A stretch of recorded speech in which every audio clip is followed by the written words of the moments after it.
My name is Sushant Kuruntal, and in this channel, I talk about career in the IT industry and software industry in particular.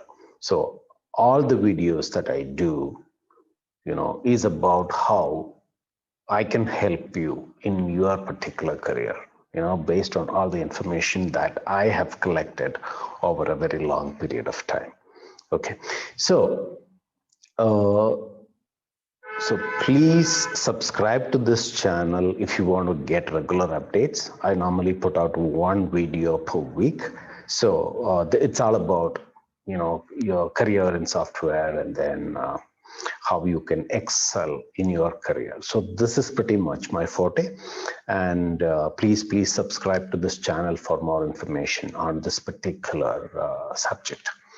Okay, now getting started with today's topic, I'm going to talk about career graph and why it is important because as part of my mentoring service, I talk to so many software engineers, or rather so many IT professionals on a regular basis.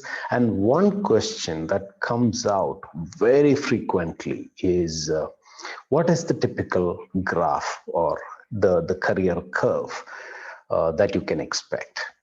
Okay, so I have discussed this a lot, and then so there's been so much of discussions on other social media platforms. I personally have answered these kind of questions on mediums like Quora, and so there's been a lot of discussion around this. So I thought that it makes sense for me to put out a video based on my thoughts and then my opinions on the career graph of IT professionals. Okay, so let's look at what it is.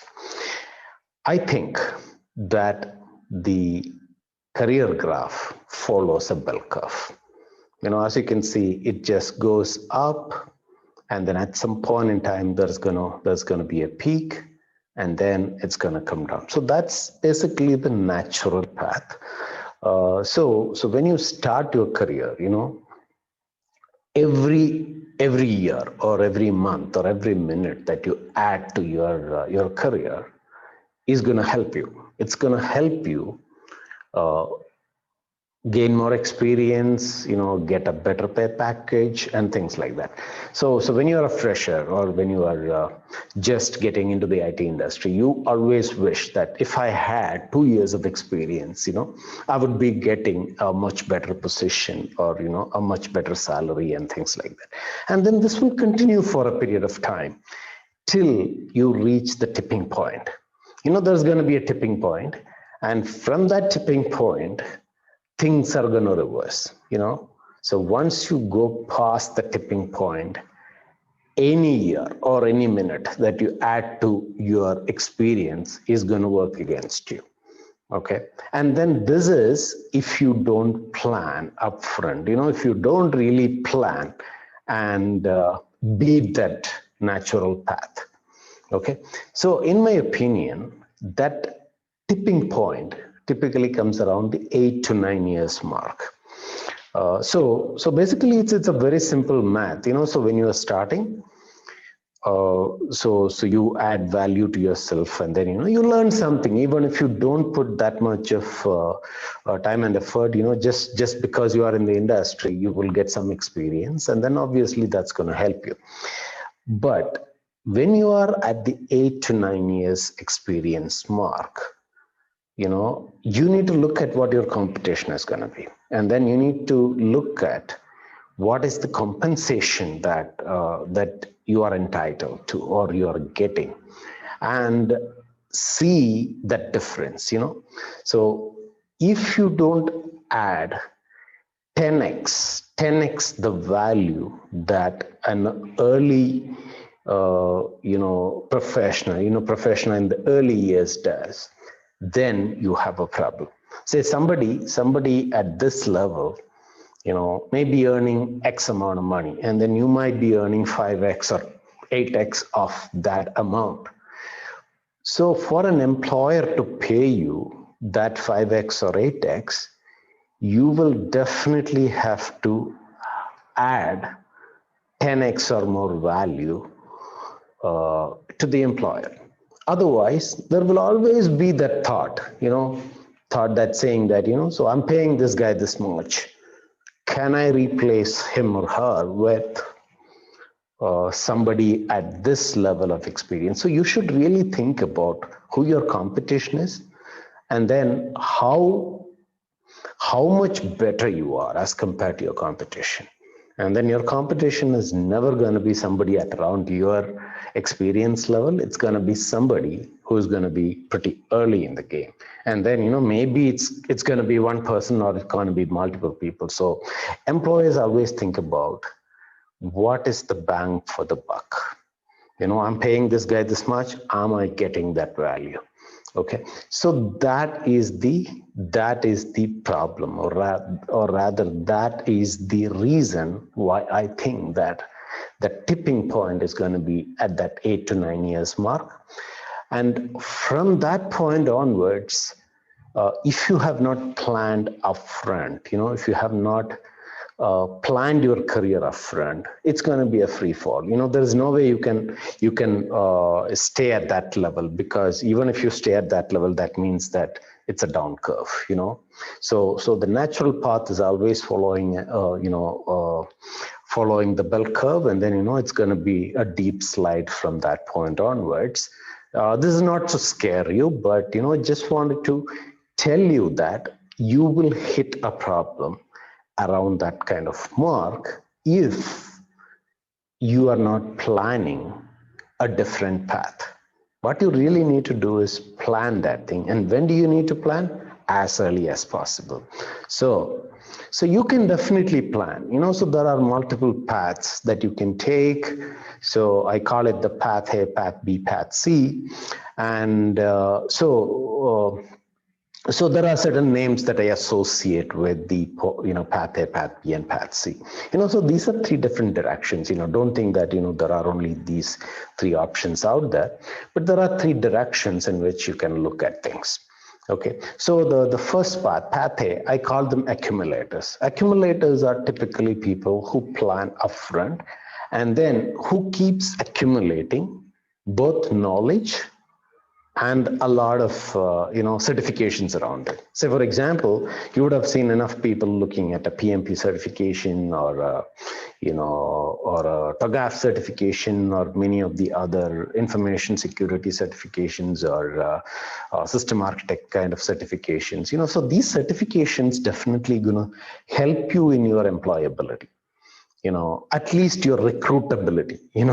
That's kind of a new term that I coined. Recruitability is when somebody looks at your profile. So you should, there has to be some meat in it, because of these certifications and things like that. So obviously it goes up, and in many situations, these kind of accumulators, so they add value to specific projects. They add value to the organization and things like that. So accumulators, but so they are people who are a little bit more inward focused. So that it's all about how I can get that, either knowledge or certification, whatever it is, and that's going to help them. So accumulation is definitely one path that you can look at. At least you will sustain, and then you will have a steady path beyond the tipping point. Okay. So number two, when I say go-getters, so these are people who are looking at a little bit, things at a little bit more broader angle. So they will be looking at things more from the organization perspective, and then how they can add value to the organization. So the key with all of these kind of things, whether you are an accumulator, whether you are a go-getter or an entrepreneur, it's all about this one thing called value. Okay, so value is the magic wand when it comes to employability and then career growth. So it's all about what is the level of value that you're adding. Go-getters are people who add a lot of value to their employer. So say for example, say I'm supposed to do this, but if I go way beyond whatever I'm supposed to do, and then help the organization in terms of areas where I'm not even supposed to do. So I assume that I'm a technical guy, but if I'm getting interested or if I'm getting ideas and then I bounce off ideas with management on other areas, maybe sales and marketing and stuff like that. So these are where value add is going to happen, and then that will definitely get recognized. So they are people, go-getters are people, who look at your company, and then they will look at your company's business and then how you can add value to them, value to the organization. So these are guys with a lot of drive, a lot of initiative, and then they are people whom the management will definitely appreciate, and then so they will take them to the next level. And even if you are getting into the next level in one organization at an early stage, even when you want to change the job, it becomes easier because so you have taken on more responsibilities, and then you have added a lot of value. Okay, so go-getters are pretty much they're definitely looking at everything from an employment perspective, but they add a lot of value. Okay, so the key here is value. And that is where, so I look at the next level of people, they are entrepreneurs. Entrepreneurs are people, or rather, so it doesn't mean that, they have to go and then start an organization. Entrepreneurs, or rather entrepreneurship, it's a mindset. It's basically how people look at things, so they are looking at problems at a much wider level, not necessarily at the current employer, so they might even be looking at problems that are at the market level or at the world level.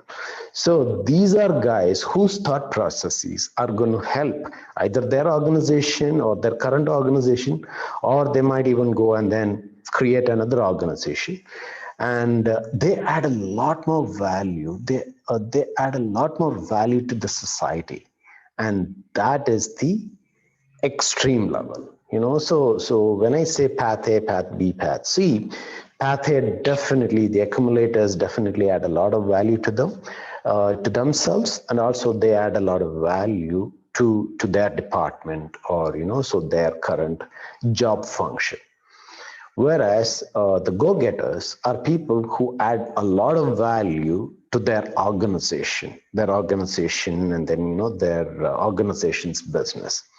Whereas entrepreneurs are people who add value to the society in general. Okay, so these are the three different levels at which you can ensure that your career goes at a different level as compared to the natural path. And if somebody doesn't do any of these things, they will definitely fall through the natural path, and then they will find themselves either out of job, or so they're finding it very difficult to get employed, and then it's going to be a miserable existence from that point onwards. So how do you get there? You need to do the planning as early as possible. So you definitely need to think. It's all about thinking. It's all about value. Even in the early stages of your career, you definitely need to look at the value. People always look at, okay, this is the amount of money that I'm getting. But have you ever thought about, what am I doing? What is the value that I'm adding to my employer, or to my manager, or to the company that employs me? So look at the value versus, the value that you are giving versus the value that you are getting. Definitely the value that you're getting is your employment and your salary and your career and all of those kind of things. But what is the value that you are adding? And think about who your competition is, and then, how much of value your competitors are adding. When I'm saying competitors, there could be somebody who's going to come into the company maybe 2 years later than you, or somebody who has already been there. So think about everything from that value perspective. Then you will never go wrong in your career. So it's all about value. You give value and you take value. And That's going to ensure that you will have success. Okay. Thank you very much. And then, so if there are any questions or anything like that, please feel free to comment on this video, and then I will respond to each one of them individually. And if you like this video, please like and please subscribe the channel. Thank you very much.